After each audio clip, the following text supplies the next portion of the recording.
नमस्कार दोस्तों। आज के एपिसोड में हम देखेंगे कैसे यूरोप का जहर इंडिया में इंपोर्ट होता है, कैसे माँ बेटी को बचाते बचाते मर जाती है, कैसे इलेक्शन के टाइम बहनों को अचानक याद किया जाता है और कैसे पूरा देश ईएमआई पे जी रहा है।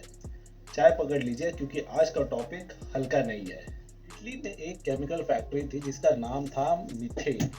काम सिंपल था, पानी में ऐसा जहर मिला दो कि जो कभी खत्म ही ना हो। इटली ने बोला बस अब बहुत हो गया, फैक्ट्री बंद, जेल और केस।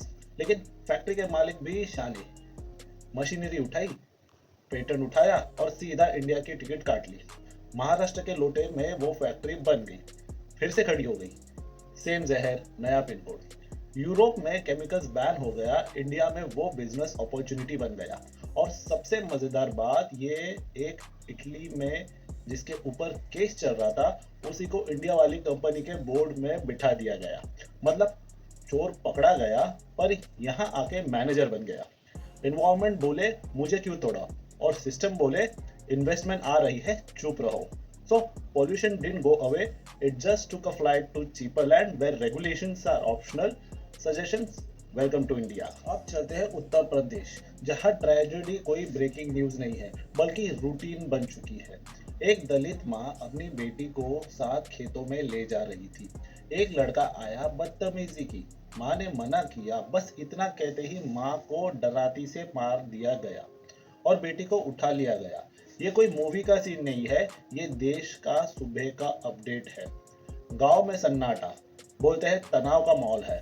तनाव नहीं है, डर है ये। और इस डर की आदत पड़ चुकी है लोगों को।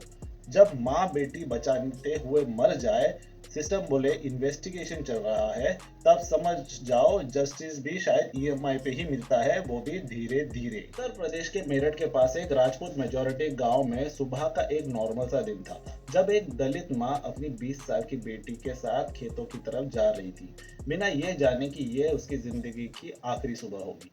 रास्ते में एक लड़का आया, बदतमीजी की लड़की के साथ, लड़की को पकड़ने लगा और उससे शोषण करने की कोशिश की।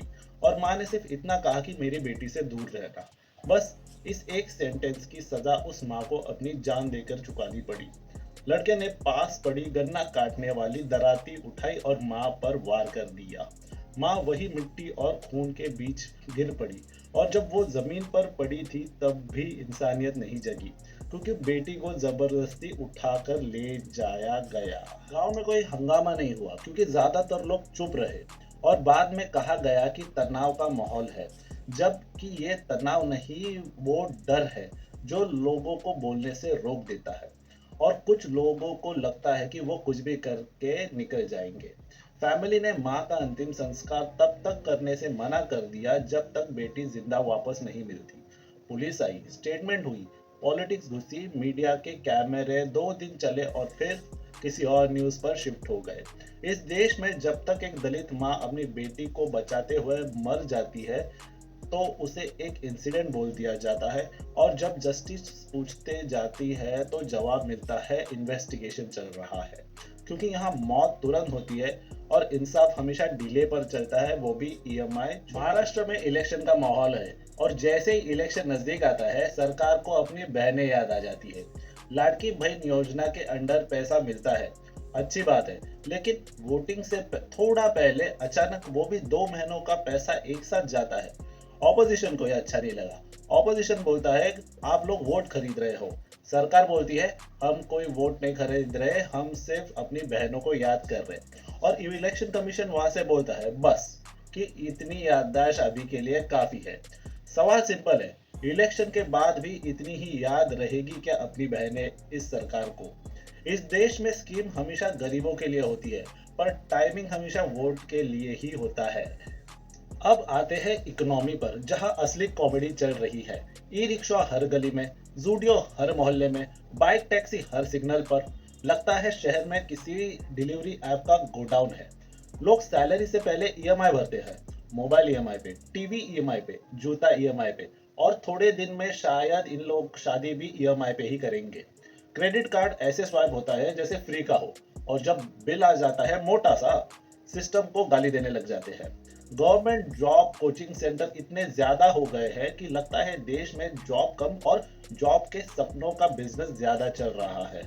20 लाख लोग फॉर्म भरते हैं 100 जॉब्स के लिए, और सिलेक्शन का चांस उतना ही है जितना इस देश में अपने प्रधानमंत्री कोई प्रेस कॉन्फ्रेंस ले।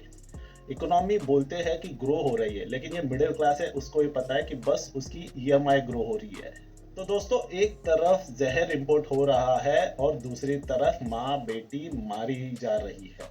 तीसरी तरफ इलेक्शन के टाइम बहनें याद आती है और चौथी तरफ पूरा देश उधार पे चल रहा है। अगर आपको लगा ये ज्यादा सच हो गया तो समझ लो सटायर काम हो गया। लाइक करो, सब्सक्राइब करो और कमेंट में लिखो, इंडिया एक देश है या वर्ल्ड की सबसे लंबी डार्क कॉमेडी सीरीज। मिलते हैं अगले एपिसोड में, तब तक ईएमआई टाइम पे भरना और सच पे हंसना मत भूलना।